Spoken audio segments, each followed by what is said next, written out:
KD, ya. Yang ketiga, tandanya jika diberikan amanah dia khianat. Nah, inilah yang disebut mathaluhum, perumpamaan mereka kamathalil lazis tauqada naro, seperti orang-orang yang menyalakan api. Falamma adaat, maka ketika telah menerangi maulahu, apa yang di sekelilingnya, zahaballah, Allah melenyapkan binurihim, terhadap cahaya yang menyinari mereka, watarokahum, dan membiarkan mereka fi zulumatin, dalam kegelapan, la yubsirun, mereka tidak dapat melihat.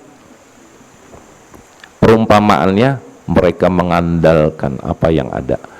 Ingat tadi kita kan wirid tuh, di dalam wiridan ada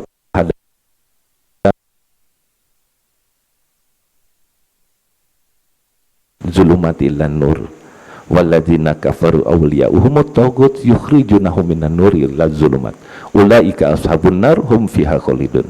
Kita baca tuh, Allah adalah penolong bagi orang-orang yang beriman. Dan Allah janji bagi orang-orang yang beriman tidak ada keraguan sedikit pun, penyakit di dalam hatinya tentang keraguan-raguan terhadap ayat Allah. Yakin seyakin-yakinnya, seolah-olah akhirat itu ada di depan matanya. Maka Allah janji akan mengangkat dari tempat gelap gulita menuju tempat terang benderang.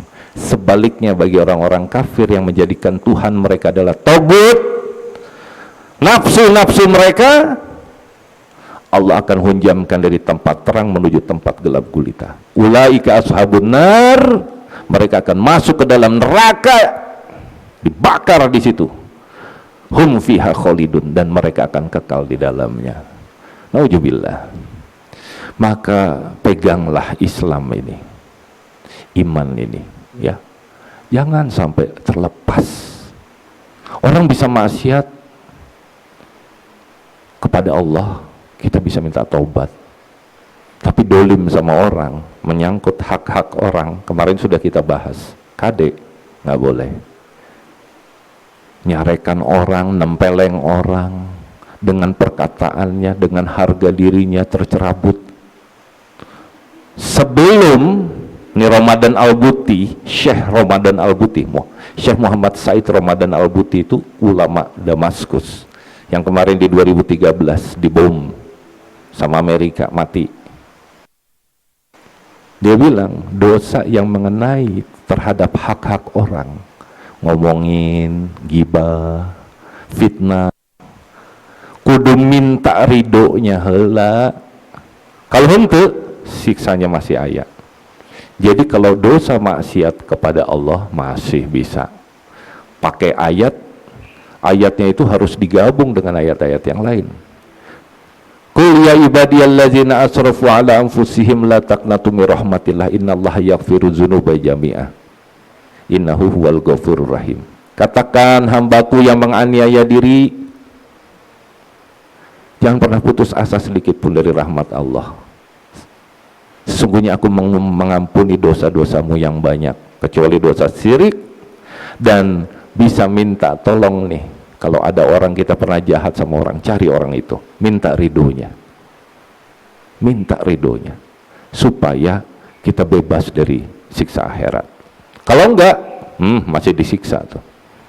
Ya, nauzubillah ya. Nah, jadi ini cahaya bisa padam. Ini cahaya kita kebayang ya, lagi terang butuh senter nih, di situ gelap nih. Kita nggak tahu nih, kita jalan ke situ, di situ ada jurang misalnya. Kita bisa celaka karena gelap. Nah, seperti itulah orang yang tanpa cahaya. Makanya sudah datang nih menembus hujan, susah-susah datang ke sini, ya. Itu tuh warid dari Allah. Afaman syarahallahu sadrahu lil Islam fahuwa ala nuri min rabbih. Barang siapa yang tergerak hatinya kepada Islam, ngaji kita kayak begini, sesungguhnya dia telah mendapatkan cahaya dari Allah Subhanahu wa taala. Jadi bapak-bapak, ibu-ibu itu dapat cahaya. Amin ya robbal alamin. Wujud daripada cahaya itu dimudahkan untuk berbuat taat dan enggan untuk bermaksiat kepada Allah Subhanahu wa taala. Jadi ringan hati ini, rindu sama Allah, tiap hari pengennya ingat sama Allah, zikir terus. Kita lanjutkan. Summun, mereka tuli. Bukmun, mereka bisu.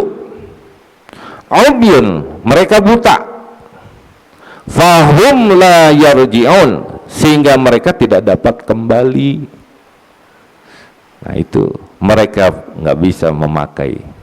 Seolah-olah mereka itu akan celaka, orang-orang yang menentang Allah Subhanahu wa Ta'ala itu celaka. Hidup itu sebentar ya Pak Edi ya. Pak Edi perasaannya kemarin masih muda, masih ganteng, kelihatan dulu mudanya ganteng kayak apa, sampai cewek-cewek pada sweet gitu ya. Sekarang udah tua, cepat waktu itu berlalu.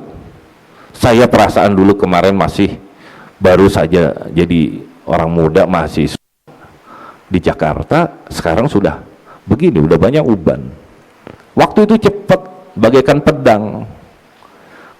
Nah, sifat daripada orang yang memperturutkan hawa nafsunya adalah lalai di dalam mempergunakan waktu itu untuk bertaat, sehingga banyaklah ketaatan yang luput dari dirinya. Hati-hati di sini ya. Nah, orang-orang yang ada penyakit, orang-orang munafik ini, mereka tuh buta, nggak bisa dinasehati, itu nggak bisa. Kenapa? Ayat sebelumnya, khatamallahu ala qulubihim wa ala samihim wa ala basarihim ghishawatu wa lahum azabun azim. Kututup pintu mata hatinya, kututup pendengarannya, kututup pula penglihatannya. Mereka dapat azab. Allah kalau sudah, ingat ya, Allah sudah murka sama seseorang karena kekafiran dan kemunafikannya, berbuat dolim dia, Allah biarin dia urusannya kepada setan. Itu yang pernah kita bahas di dalam kitab Wasiatul Mustafa. Apabila Allah sudah marah, Allah akan serahkan istidrat orang itu. Tapi Allah lebih marah lagi, murka, Allah akan serahkan urusannya kepada setan. Maka setan akan memberikan keberkahan pada duitnya, pada hartanya, pada badannya, pada kesehatannya, untuk bermaksiat terus kepada Allah Subhanahu wa Ta'ala. Dikumpul-kumpulnya buat nanti disiksa di akhirat. Nauzubillah. Nggak akan bisa. Perbuatan baik nggak gratis, perbuatan jahat juga nggak gratis. Ingat itu. Kade pisan. Waktu itu bagaikan pedang, tahu-taunya kita sudah luput aja. Ih, ngeri. Nah, kalau udah ditutup, lihat lagi di ayat yang lain. Walaqad dzara'na li jahannama katsiran minal jinni wal ins lahum qulubu yafqahuna biha wa lahum adhanu la yasma'una biha wa lahum a'yunun la yubsiruna biha ulaika kal an'am bal hum adall wa ulaika humul ghafilun.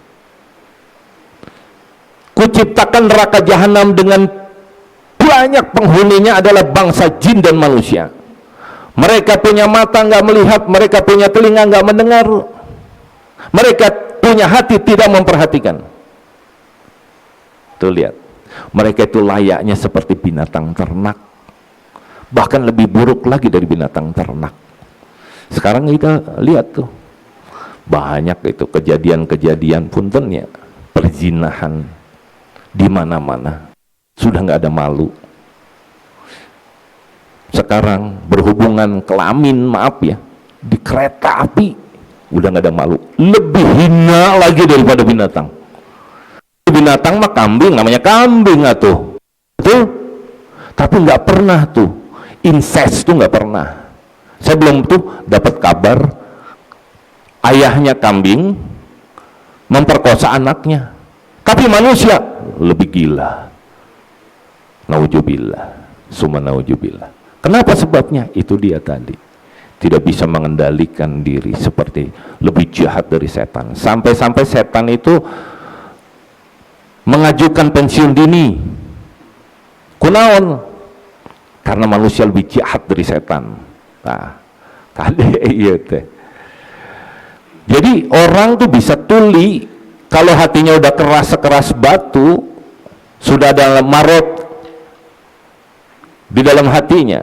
Jadi hati itu ada 3, qalbun salim, qalbun maridun, qalbun mayyitun. Qalbun salim, hati yang sehat, hatinya orang bertakwa. Qalbun maridun, itu dia orang-orang munafik. Ngaku Islam, banyak sekarang ya, Islam KTP, tapi kelakuannya lebih cinta, bela kepada orang-orang kafir dibandingkan kepada orang muslim. Benci sama orang muslim. Kade eta. Dibilang, eta mah bau onta, balik ke Yaman sono sama saudara muslim nyata. Kade. Ya, orang banyak seperti itu, otaknya dibolak-balik. Dan yang ketiga adalah qalbun mayyitun, hati orang-orang yang sudah mati kalau udah keras, berkubang dalam dosa, keras hatinya. Satu ayat lagi, au kasayyibin, atau seperti orang yang ditimpa hujan lebat. Ini lagi hujan lebat, gelap, kayak kemarin di Dubai. Dubai itu, nauzubillah, gedung udah tinggi-tinggi, hidup mewah, prostitusi dibuka di mana-mana, minuman keras, itu Arab tuh. Makanya jangan sok-sok Araban gitu ya. Tapi bukan juga harus benci. Yang dilihat tuh tingkah lakunya, bukan dari bangsanya, keturunannya. Kalaulah dari darah daging itu yang menjadi patokannya, punten, perhatikan, Nabi Nuh tidak bisa menyelamatkan anak-anaknya. Betul? Nabi Ibrahim tidak bisa menyelamatkan Azhar, bapaknya. Nabi Muhammad pun tidak bisa menyelamatkan Abu Talib, Abu Lahab, Abu Jahal, dan Abu Gosok. Tidak bisa. Coba perhatikan sama kita. Berarti yang dilihat adalah takwanya. Allah nggak lihat dari suku, ras, bangsa, mau mata sipit, mau mata belok, mau hidung pesek, blesek ke dalam, maupun hidung mancung. Yang penting adalah takwanya, baru Allah tuh lihat di situ. Makanya jadi ngerti orang tehnya, kalau begitu saya harus jadi orang yang bertakwa. Kaya, banyak duit, nggak usah sombong, nggak ada gunanya kalau nggak takwa. Malah harta itu cuma dua ya, dihisap tuh atau diazab. Dua itu aja pilihannya. Makanya orang yang ngerti, hartanya semuanya dibelanjakan di jalan Allah. Karena kalau nggak dihisap, dan hisapannya aduh lama. Ngeri makanya. Makanya janganlah bangga gitu. Orang sekarang mah mencari harta tuh kayak apa aja. Padahal Allah nggak lihat itu. Yauma la yanfa'u malu wala banun illa man atallaha biqalbin salim. Pada hari itu tidak ada gunanya hartamu, tidak ada gunanya anak-anakmu, kecuali yang menghadapku dengan hati yang baik, hati orang-orang yang sehat. Maka apalagi kalau bukan memperbaiki akhlak, betul? Memperbaiki diri ini dengan berhias diri dalam akhlak. Akmalul mu'minina imanan asanuhum khuluqa. Sebaik-baik iman seseorang adalah yang paling baik akhlaknya. Gitu. Jadi nggak ada gunanya kayak pinter, profesor, doktor, S3, tapi kelakuan bejat, sombong, adigang-adigung sama orang tua, nggak ada gunanya. Minas sama, dari langit, aw kasayyibin minas sama, atau seperti orang yang ditimpa hujan lebat dari langit, fihi, yang disertai zulumatun, kegelapan, wara'adun, dan petir, wabarkun, dan kilat. Yaj'aluna, mereka menjadikan asabi'ahum, dengan jari-jari mereka, fi adhanihim, pada telinga mereka, minasawa'iki, menghindari dari suara petir itu, hadzarul mauti, karena takut mati. Wallahu, dan Allah, muhitun, meliputi, bil kafirin, terhadap orang-orang yang kafir.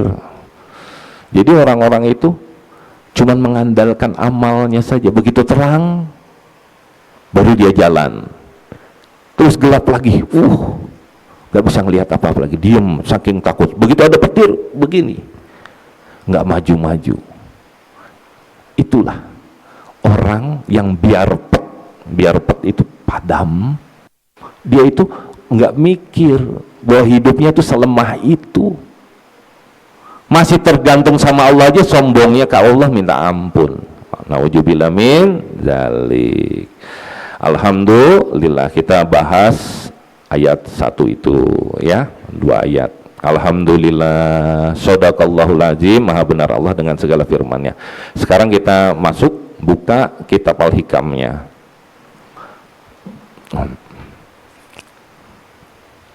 Lama-lama yang nggak lancar bacanya jangan malu ya, baca aja. Salahnya orang belajar itu berpahala ya, nggak dosa ya, jadi baca aja ya. Ada Quran disediakan, itu baca bareng-bareng, nanti bisa sendiri ya, sambil kita belajar bareng-bareng. Nasihat yang ke-55 ya, betul? Nasihat yang ke-55, nomor 55. Bismillahirrahmanirrahim. Al-anwaru matayal qulubi wal asrori. Cahaya adalah kendaraan hati dan sir. Apa itu sisir? Ini sering disebut kitab Sirul Asror, Syekh Abdul Qadir Jailani nyebut sir. Makanya disebut Sirul Asror, rahasia. Jadi di dalam etimologi bahasa Arab itu ada 3, disebut an-nafs. An-nafs itu disamakan dengan nafsu. Kemudian ruh. Ruh itu nyawa. Dan yang ketiga sir, rahasia di dalam hati yang dia berhubungan dengan Allah Subhanahu wa ta'ala. Nah, itu 3 sering disebut di dalam bahasa Arab: an-nafs, ruh, dan sir. Nah, sekarang cahaya adalah kendaraan hati. Cahaya apa? Cahaya keimanan dan keyakinan, maksudnya di sini adalah kendaraan pembawa sir kehadirat yang maha tahu segala kegaiban, yaitu Allah Subhanahu wa ta'ala. Bisa juga disebutkan cahaya ini adalah kemuliaan yang terletak di dalam dada berupa makna-makna yang dibawa oleh warid. Kemarin kita bahas pada minggu yang lalu tentang warid. Tergerak hatinya untuk bersegera menuju kepada taat, maka dia sebenarnya warid ini adalah cahaya dari Allah Subhanahu wa ta'ala, menarik dirinya agar terbebas dari yang namanya nafsu, karena nafsu itu cenderung membawa kepada kegelapan.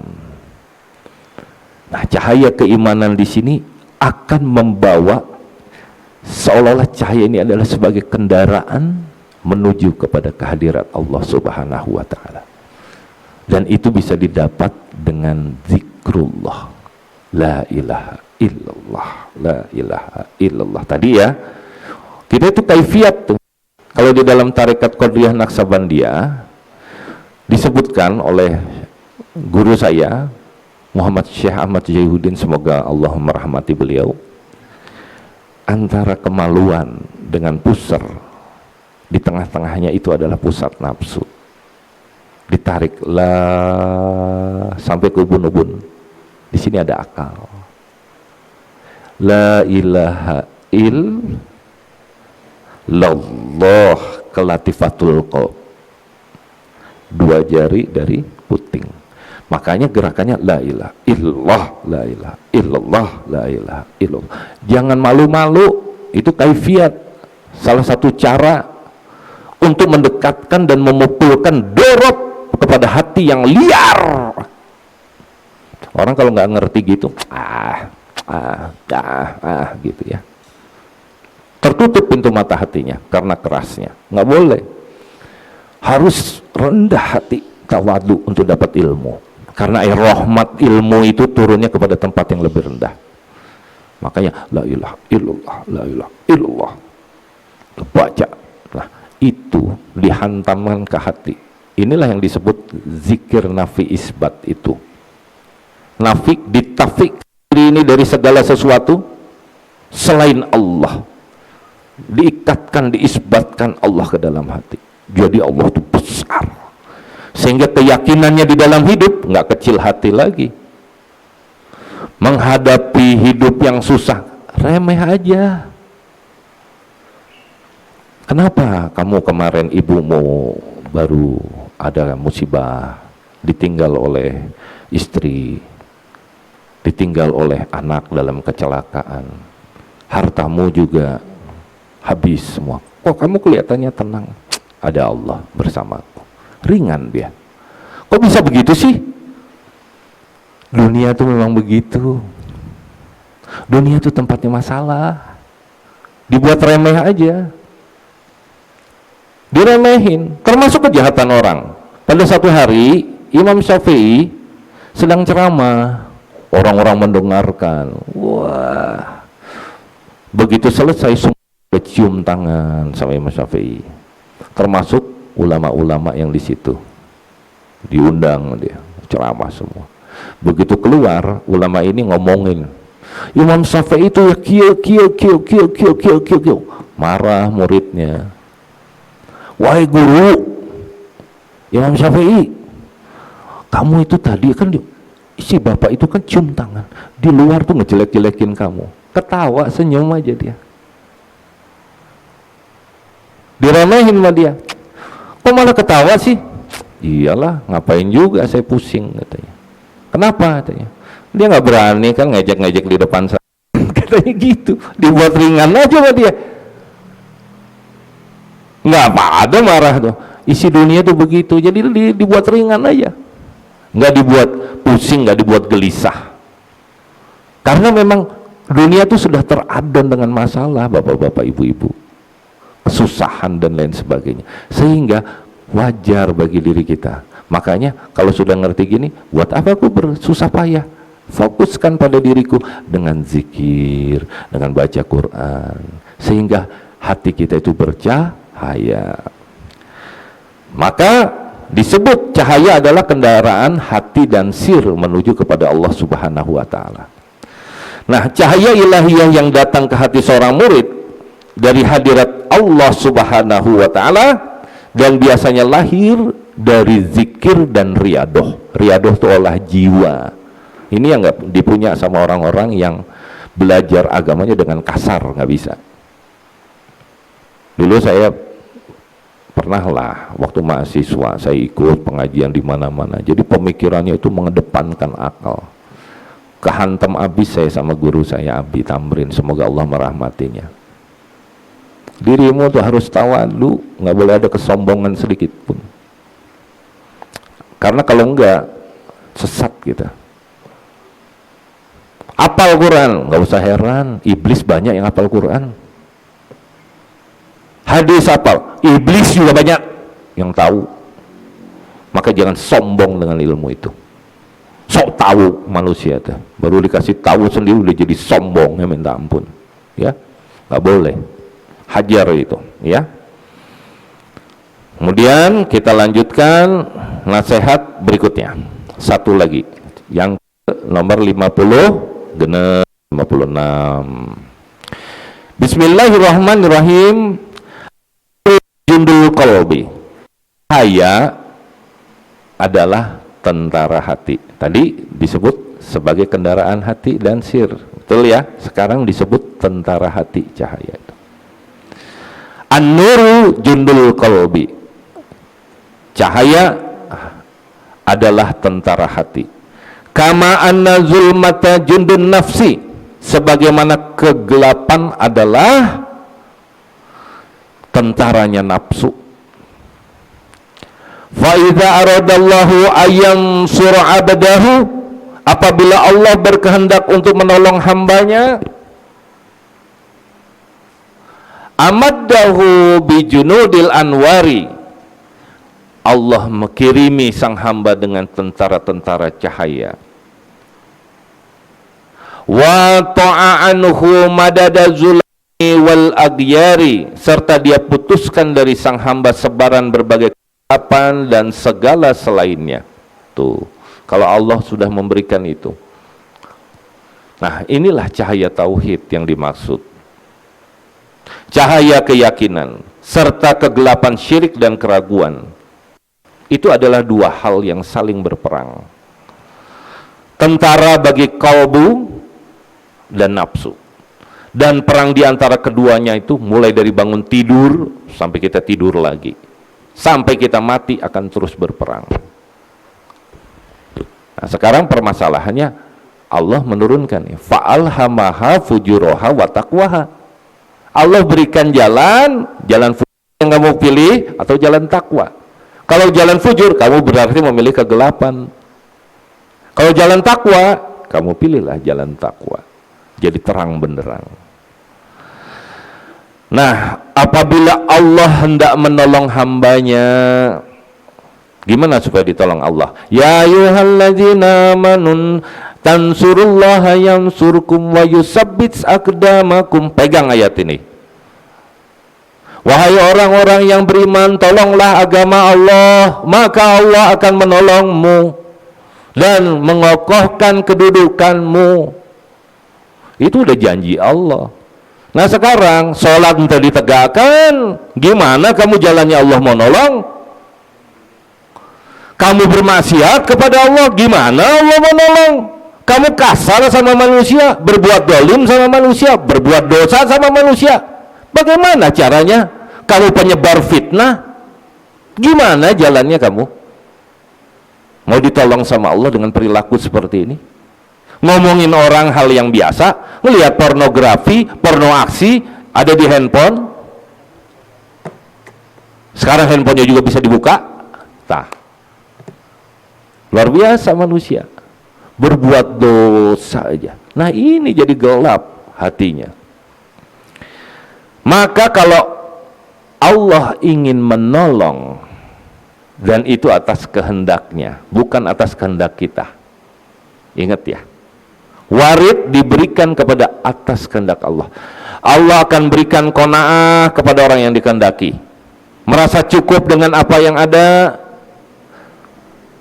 Itu adalah atas pertolongan Allah, dan kita bisa mampu tergerak hatinya secara automatically datang ke sini. Itu karena pertolongan Allah subhanahu wa ta'ala. Maka bersyukur untuk ini. Nah Allah itu kalau pengen nolong akan mengirimi kolbu hambanya dengan tentara-tentara kolbu, dan dia putuskan dari nafsu sang hamba bantuan tentara-tentara nafsu. Dan apabila Allah hendak menghinakan hambanya, sebaliknya. Karena itu manakala hati atau qalb cenderung untuk mengerjakan perbuatan terpuji yang menyebabkan kepedihan di dunia namun menyebabkan kenikmatan di akhirat, maka dia mendapatkan pertolongan Allah. Jalan takwa itu jalan yang menanjak. Wa ma adraka mal aqabah fakku raqabah au it'amun fi yaumin zi masghobah yatiman za makrobah au miskinan za matsrobah. Tuh jalan menanjak, jalan takwa tuh. Ngasih makan anak-anak orang-orang yang kelaparan, membebas menolong anak yatim, semuanya berkenaan sama nih piti, duit. Betul? Kenapa? Karena manusia itu bahil sama harta, nggak mau dia nolong, hitung-hitungan, sifat manusia. Maka yang bisa melakukan itu adalah orang-orang yang bertakwa, yang ditolong oleh Allah subhanahu wa ta'ala. Sementara nafsu, orang yang dikasih kegelapan, nggak dikasih tolong sama Allah, condong untuk mengerjakan perbuatan tercela, berzina, ngomongin orang aja, prasangkanya jelek aja isi hatinya, nggak ada kasih sayang sedikit pun. Kalau sudah marah sama orang, dendam kesumat. Tah, kade tah. Orang yang dendam sampai 7 turunan, lila pisan. Kalau marahnya itu sampai bengetnya tuh nempel, benget tau kan? Nempel muka tuh sampai keinget-inget terus bengetnya. Jika monyet diinget-inget, kesel, lebih hina dari monyet. Kade eta teh tanda kotornya hati tuh. Allah aja Maha Pengampun, sementara kamu tidak mengampuni. Adab yang buruk sekali. Maka inilah orang yang cenderung berpikir tentang akhirat, ya, itu adalah orang-orang yang ditolong oleh Allah dengan dikirimkan bala tentara ke dalam hatinya. Masya Allah ya. Jadi cenderungnya kepada akhirat, keyakinannya akhirat itu ada di depan mata. Sementara orang yang menuhankan nafsunya ngomong begini, emangnya kamu pernah ke sana ke akhirat, ngomongin surga neraka aja? Ada kan yang ngomong gitu? Nggak usah disebut namanya, udah pada tahu kan? Udah. Hati itu nempel sama dunia, nggak akan bisa dinasehatin. Oh boro, ngapain ngabisin energi? Urusan dia mah sama Allah aja itu. Oleh karena inilah orang yang terbutakan oleh kegelapan terhadap dunia itu. Oleh karena itu, bapak-bapak, ibu-ibu, bapak-bapak, saudara-saudaraku sekalian, cahaya adalah tentara hati, kesimpulannya. Karena cahaya menghasilkan penyingkapan, tersingkaplah. Allah, coba ya kita dengan la ilaha illallah membesarkan hati.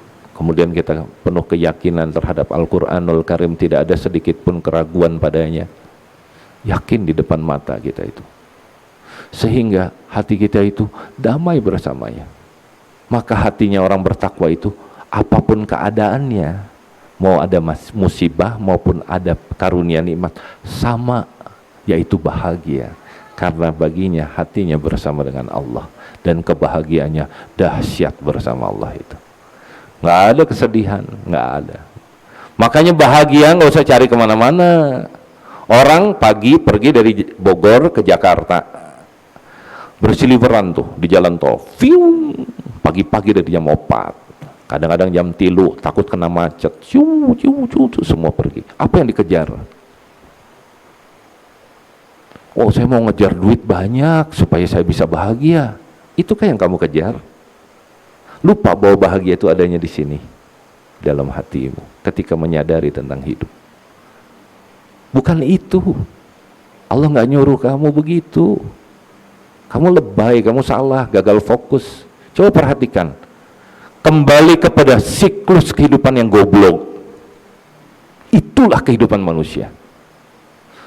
Waktu Ramadan, pangalimna, baca Quran, ugal dintonnya, satu juz. Begitu puasa selesai, kembali kepada siklus kehidupan kegoblokan. Maksiat lagi. Buat apa? Makanya inilah yang harus kita pertahankan. Alhamdulillah, mudah-mudahan Allah menolong kita semua untuk selalu berada di dalam jalan takwa. Bismillahirrahmanirrahim. Alhamdulillahi rabbil alamin. Wassalatu wassalamu ala asrafil anbiya'i wal mursalin wa ala alihi wa sahbihi ajmain. Allahumma arzuqna imanan qawiyya wa yaqinan shadiqan wa i'tiqadan jazima. Allahumma aftah lana futuhal arifin. Allahumma aftah lana futuhal arifin. Allahumma aftah lana futuhal arifin. Allahumma salimna wa salim ma ma'ana. Allahumma fazna wa faz ma ma'ana. Allahumma baligna wa balig ma ma'ana. Allahumma asimna wa asim ma ma'ana. Allahumma arfa darwajatina wa arfa darwajati ma ma'ana. Minad wa minkal ijabah. Fastajib duana ya Allah ya Rahman ya Rahim birahmatika ya arhamar rahimin. Amin amin ya rabbal alamin. Akhirul kalam.